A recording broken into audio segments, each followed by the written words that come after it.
to another episode of Pep's Corner. Today, we will continue reading our book, The Mostly True Adventures of Homer Figg. We are still in week number 28, day number 3. We will be reading chapters 18 through 19. Our focus is posted on the screen. So go ahead, make sure you have your books in hand and are actively reading and following along. And make sure that you are remember to reread a second time so you are coming to shared reading, fully prepared to engage in instruction. Let's begin. Chapter 18, The Smell of Pigs. What happened is Miss Nibley kissed Mr. Willow, and he kissed her back, and now he thinks he's obliged to marry her as a matter of honor.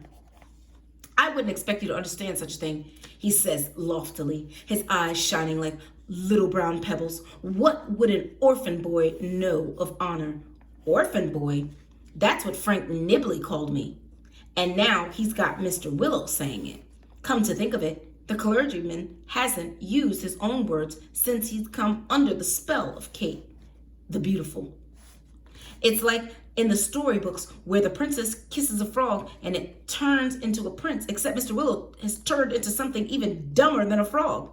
More like a skinny worm about to be breakfast for a really smart robin. There's no use talking because he only hears what he wants to hear. But that don't stop me speaking my mind on the subject. You think Mr. Brewster would approve? I ask him, pacing around the cabin. He sends you to help me and you get married instead? Have you seen the way her brother looks at your wallet? Like a fox deciding which chicken to eat. That's how he looks. Darling Kate always wanted to be a minister's wife, he says dreamily. It was love at first sight.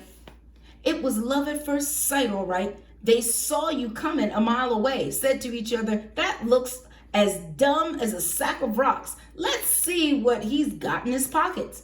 Mr. Willow don't put his fingers in his ears, but he might as well. For all the good it's doing, we'll settle in New York City, close to her family, he says, and I shall be pastor of Park Avenue. Park Avenue is where the rich folk live, Mr. Willow. Even I heard of that.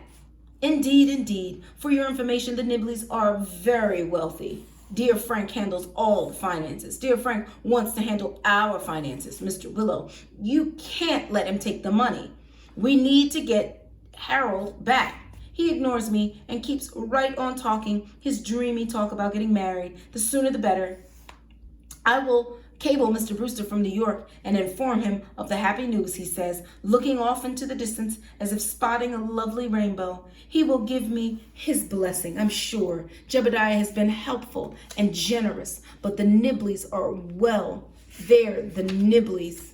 I never heard of the Nibley family, but it turns out Mr. Willow knows they're high up in New York society. And it comes to me that it isn't only her beautiful self he loves, but the name attached. It makes me think maybe I'm wrong somehow, because what would a family like that want with a skinny farm boy in a frayed jacket, except if it really is true love? We are soulmates, he mutters himself. Fate brought us together. Dear Kate has been waiting for me all her life. She knew at the moment she looked into my eyes. That does it. It can't be true love, Mr. Willow has eyes like a sick kitten. You might love a sick kitten, but you don't marry it. You keep it as a pet. I've got an idea, I tell him, tugging at his sleeve. Give me the money. I'll keep it safe until we get to New York. Mr. Willow looks at me like I crawled out from under a rock. Trust the money to a poor orphan boy? He asked, focusing on me like I just came to his attention. Certainly not. And for that matter, how do we even know you even have a brother? Has someone seen this so-called brother? Maybe you've been scheming all along to defraud Mr. Brewster.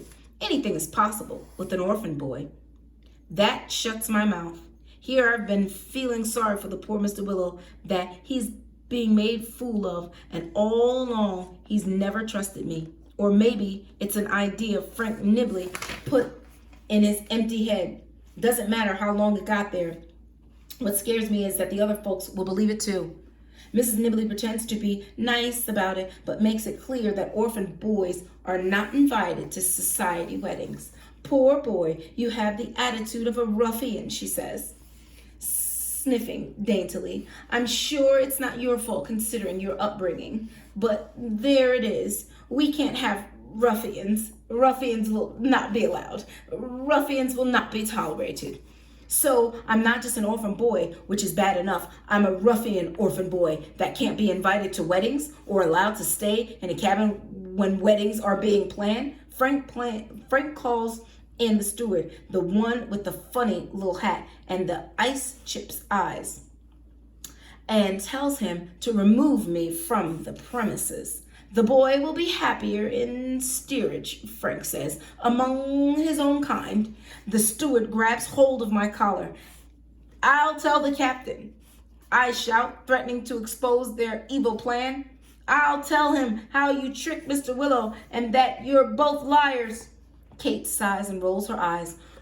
What the captain may or may not think is of no concern of yours. You have no need of this captain. My brother is a duly licensed justice of the peace.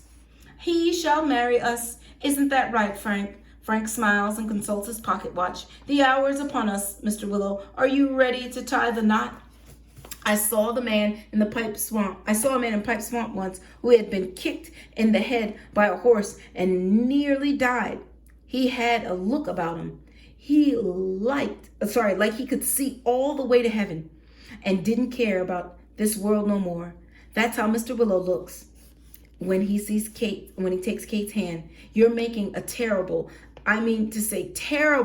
but the sneering steward clamps my hands across my mouth and yanks me out of the cabin and shuts the door behind us.